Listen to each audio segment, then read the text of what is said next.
Hi, my name's Samira. I'm going to talk today about projections and what they are and how we deal with them, how we learn from them in ourselves, and how we stop ourselves taking on everyone else's projections and deal with that side of stuff. So, projections are basically when we say something or express something that is not our truth, but comes from our hurts, our wounds. It comes from stuff that we haven't looked at, all of those sort of unconscious, icky stuff that we don't necessarily even realize that we're expressing. We've all done it, we all do it. We don't have to villainize it like some terrible thing. It's what we're here to learn, to get rid of these things so we can actually be really authentic and express who we are in a deeply loving way and not be affected by everyone else's projections around us. So it sounds a little bit idealized, maybe, but it's, part of this life journey of understanding how to be greater, more truthful, more real in ourselves.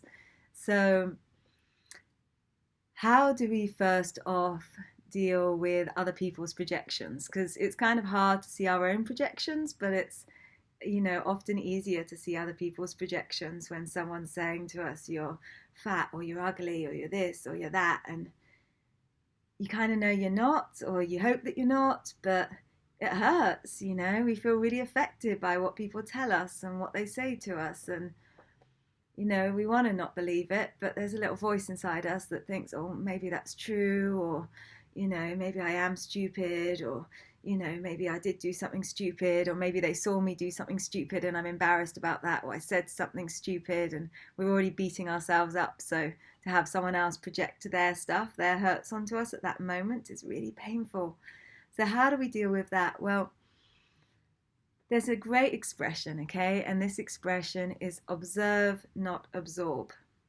When we're in these situations, we get really emotionally involved and we feel like we're there and they're coming at us and we're coming back at them and we're both going into reaction and we're having these sort of arguments and we're getting caught up in our projections. And it's really good at that moment, if you can, to stop that whole drama. Just take a moment to stop, to breathe, to just give yourself a moment to not be in that momentum. And then just to look at the situation and maybe even think to yourself, observe, not absorb. You're going to stop absorbing their toxicity and what's coming at you, and you're just going to observe them and observe the situation, almost like instead of being in the play and the actors in the play, you're now going to be in the audience. You're watching all this drama going on and you're not quite so affected. So you see them for what they're doing and for what's going on, and you can even have compassion for them if you can find that, to just sort of go, okay, I get it, that's where they're at. Maybe they feel ugly, or maybe they feel a bit stupid sometimes and they're coming from that place. It's not about me. This is not personal. It's just where they're at.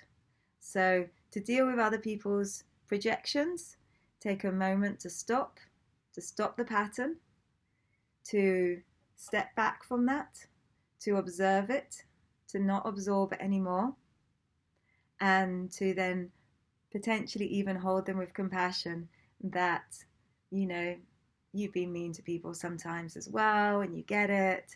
And actually, when you were mean to someone, it wasn't about them really. You were just angry and frustrated, and maybe they're just having a bad day and they're angry and frustrated too. And just let them be where they're at, but don't take it into your own system, because if you take it into your body, that's where it becomes toxic and poisonous for you. You start believing something that's not true, and then you go and project that to the next person. You go and take your anger out on your family or your frustration because you've got this inside you that's nothing to do with your family or whoever you're then projecting it onto.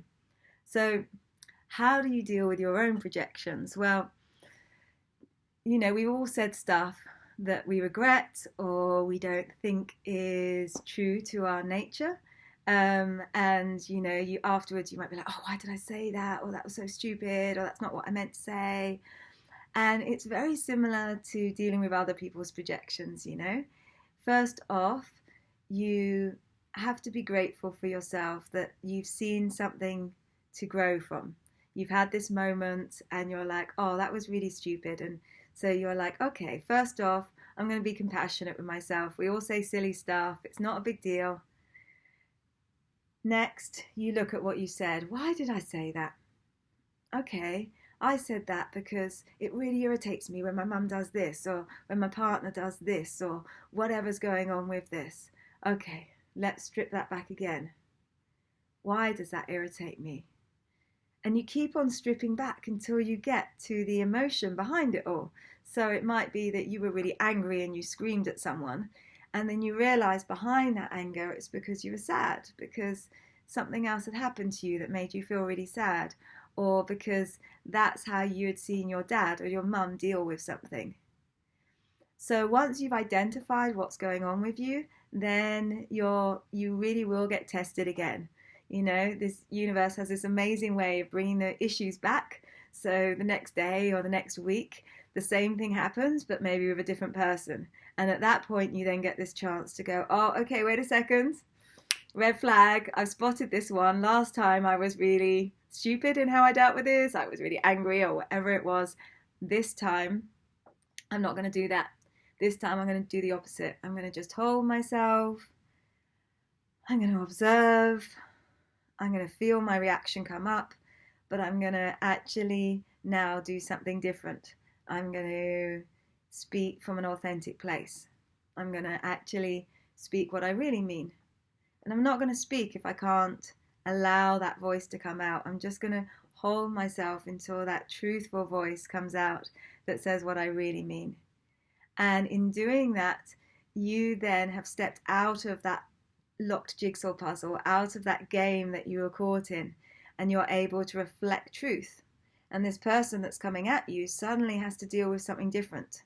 They're used to going at someone and having a reaction, and now they haven't. They've got someone responding and bringing truth and love and authenticity into the situation. And when that happens, alchemy happens. That's how we inspire each other. That's how we evolve in this world. That is what it is to start mastering life and to rise above who you think you are and be on this autopilot of living these projections and actually come back into an authentic way of being and be true to yourself. I hope that helps. Bye.